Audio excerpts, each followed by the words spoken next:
What's going on, guys? Welcome back to another video. Today we're going to be talking about Luthen's gallery on Coruscant in Andor episode 4, which is filled to the brim with ancient artifacts from many different places and times throughout the history of the galaxy, including some I've spotted which, if I'm right, would be the first time they've ever appeared in Star Wars like ever, and that goes for the comics and the books as well, but still represents something in established canon.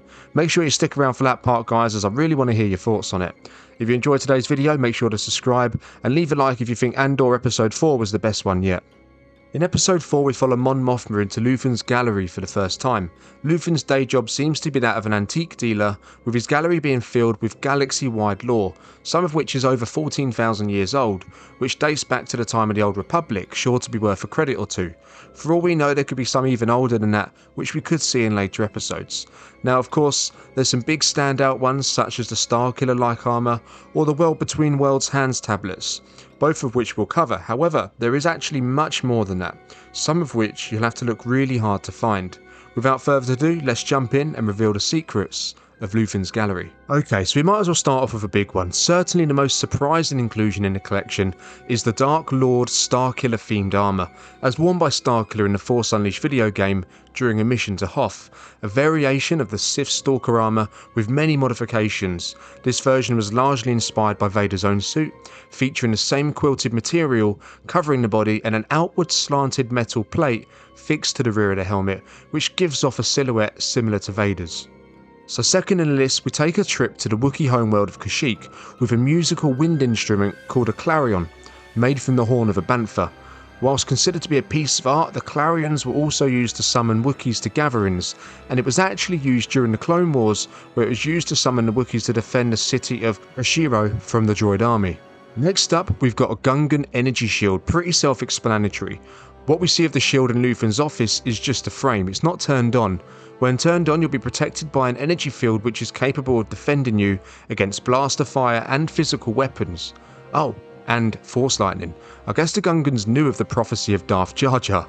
They were used by the Gungans in the battle against the droid army. Okay, so this one's a nice big one for you guys, the Ones hand sign tablets. The tablets what appeared in the Rebels representing the Ones, a family of extremely powerful Force users that resided on Mortis during the Clone Wars. The daughter represented the light side of the Force, whilst the son represented the dark, and the father was the one to keep balance. Number 5, we've got another call to Kashyyyk, and it's a Wookiee warrior helmet. You'll be forgiven for not recognising this one, but it does actually appear in live action during Revenge of the Sith. Okay, so this one's been a point of discussion for a little while now, ever since it first appeared in the Andor trailer, with many people calling it Plo Koon's mask. They're called Antiox masks, and they were used by the Keldor species, like Plo Koon, to survive in space and oxygen-rich atmospheres. I've had a closer look at the mask, and thanks to the clearer footage in the trailer, I've pulled it up next to Plo Koon's mask to try and work out if they're the same mask, as these masks do tend to have slight differences depending on the individual wearing it. Comparing the two side by side, I have to say, I don't think this is Plo's mask. If we take a closer look at the eyepieces, they follow a different pattern. Plo's have more of a square, almost checkered pattern, whilst the ones in Andor have a line pattern. Also, if you look at Plo's mask, the eyepieces aren't connected to the actual mask, where in Andor they are. Although, to be fair, I'm not sure if this part is just due to the way it's being worn by Plo, where you don't see the bridge between the eyes and the rest of the mask. Perhaps you can let me know on that part in the comments if you do. It's worth noting that the Keldor species were using these masks all the way back to the time of the Old Republic, so it could really be an old mask we're seeing here. Okay, so this one's pretty cool. Star Wars has a history of incorporating other popular movies into its background sets, which can be seen when beings of the same race of ET can be seen as members of the Intergalactic Senate in The Phantom Menace, where the species was also given the name of Asogians. Well, it looks like Star Wars is at it again, but this time with Indiana Jones references, which they've done before actually, with the Holy Grail from Indiana Jones and The Last Crusade appearing in Rebels, but this time we've got the Sankara stones and also Indy's whip, which seems to be frozen in carbonite, which is a nice multi-layered nod to a key man in both universes. Right, so now we're actually getting to my personal favourite Easter eggs from the bunch, the Jedi and Sith holocrons, which can be seen behind Luthen as he's talking to Mon Mothma out back. Holocrons were storage devices used by both the Jedi and Sith as a way to store information or even ancient lessons in holographic form, only unlockable through using the Force. Okay, so coming in at number 9 on the right hand side shelf, we have a Twi'lek Calicori, which some of you may recognise from Rebels. There are a few Rebels connections in this collection Luthen has. A Calicori is a revered heirloom passed down from parent to child through generations of a Twi'lek family. It isn't Hera's in particular, but I do speculate in order for it to end up here, something awful must have befell the family it belonged to, or they'd really be gutted that they're no longer in possession of it if they're still alive. These things were priceless to the family it belonged to. Okay, so we're now at number 10, and if you made it this far, then well thank you.